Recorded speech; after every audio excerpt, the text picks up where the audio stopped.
Welcome to my fish room.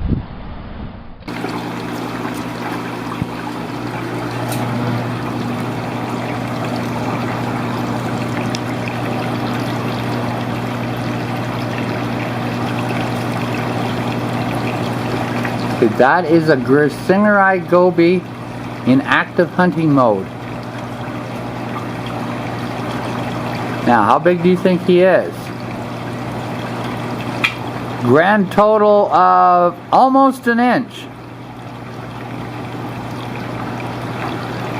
And of course we just washed a bucket of Phyto. So that's where he's gotten all his food from. So that's what he's hunting. But as you can tell, he is a master of camouflage.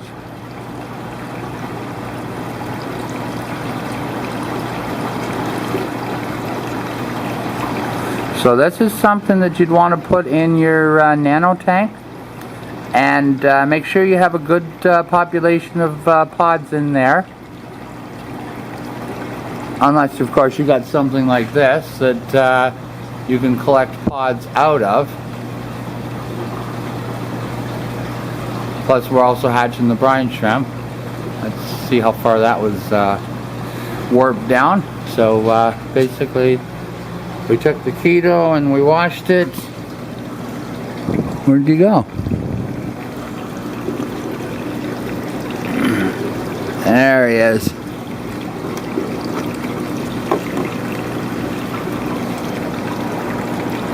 Okay, this is with no telephoto, so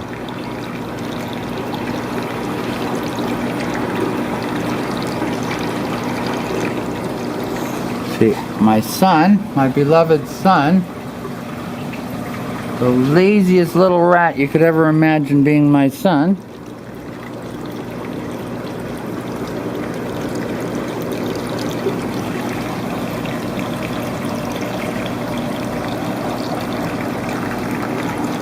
he's supposed to keep these tanks clean. Does he? Yeah.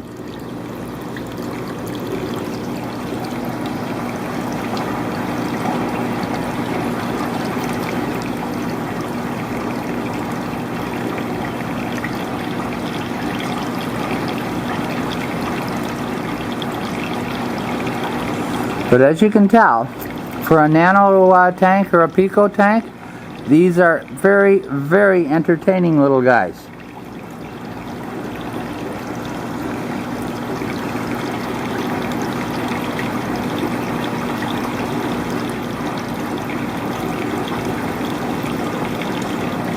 See, this is our new camera.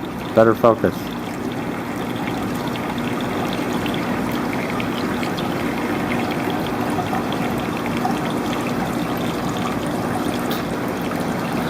Okay, well, we're going to try to clean this up a little bit and see if we can do another one. Okay, this video is about Griessingeri Gobies. Okay. We got two of them here right now. There's the other one. They are not a very big fish. They are active though. They're a hunter of live foods. So of course what we did, we grabbed a bunch of keto out of the main invert system. And if you look on the glass,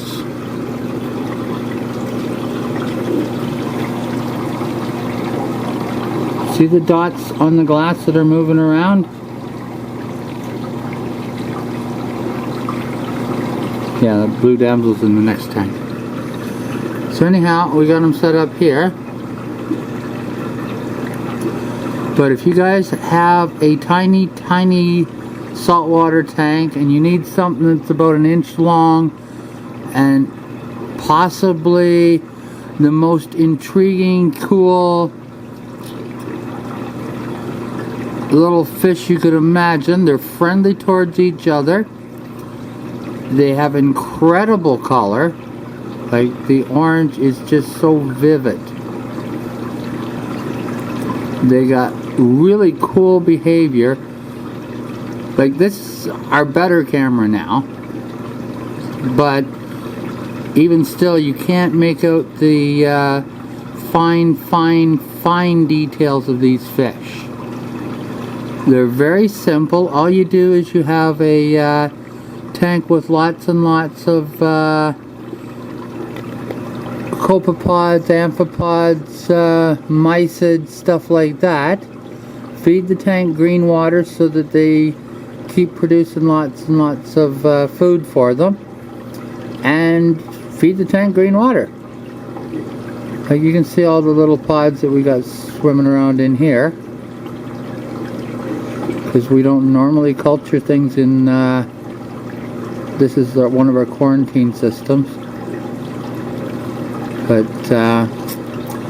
we tried feeding them frozen food and they just weren't going for it. So here at Carls Aquariums we like to have our fish really healthy, so we just take advantage of the fact that we have all these really big systems with lots and lots of pods in it.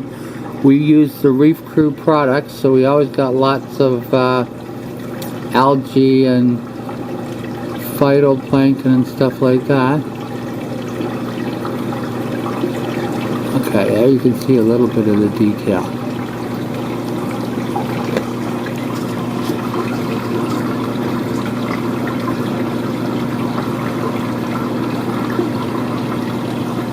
Okay, now it looks like he's swimming along the bottom of the tank. In reality, that's the bottom of the tank. He's halfway up the side.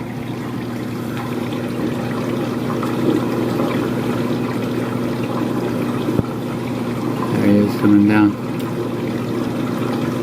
But they're friendly, they don't fight, they get along good with other tiny fish like clown gobies and things like that. Although don't get a really big clown goby, you want something small. We do bring in other tiny fish that are suitable for pico and nano. I don't know if you guys remember zippity doo-dah fish. It's a little wee tiny fish that used to just zippity doo-dah, go whipping right up, grab the food and come right back down. So these guys are $65. They're very rare. I order them all the time. This is the first time I've ever got 2 in one order. That's why I'm very happy. I've only got them once ever before. But they are a very, very cool fish. Very hardy, very durable, as long as you give them live food. Okay? I suppose eventually we'll get them trained to eat frozen foods, maybe cyclopses, stuff like that, because they do have tiny, tiny, tiny mouths. But yeah, there you go. Griessingeri gobies at their finest. Okay, bye-bye. Okay, this is the Griessingeris part 2. This is what we do when we get ready to go home. Okay, as you can tell, this is the old clown table, although the clowns are down there now. You got the damsels up here. So I got the water coming in here at a slow drip. And then it overflows through the screen. That way I don't have to worry about the fish getting washed out. And I just put in the fresh hatch of baby brine. So in order to keep them nutritious, they need to eat, and so I put the green water in with them. So the green water will be here because there's also all the copepods and amphipods and mysids that we put in here as well. So this way the fish will have something good to eat. But yeah, once they're in the tank with a bunch of rock and stuff, you don't need to do this. Just put the green water in the tank once a day, and all the things will eat and eat and eat, and these very pretty fish will do really well for you.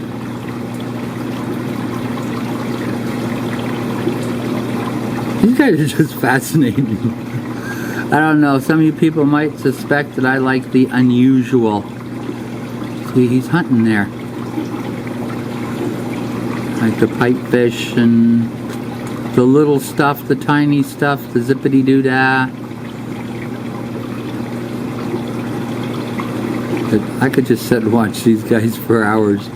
I'm seriously contemplating ordering like 50 of them. Sure, it'd be a little pricey, but well worth it. And just setting up a tank beside my chair at home so I can see. Now, you can't really make it out on the picture, but their white bodies actually have very thin horizontal orange lines, very thin, as if they were drawn with the finest point. You can see some of the bigger ones, and the markings in person are much better than even with this camera, which is better than our other cameras can show you. But yeah, 65 bucks for a fish that weighs probably a gram. Yeah, that's expensive fish meat by the gram. But to get something so pretty for only 65, yeah, it's a heck of a deal. Alright, so Aaron will plug this on with the other one. Oh man, they're so pretty.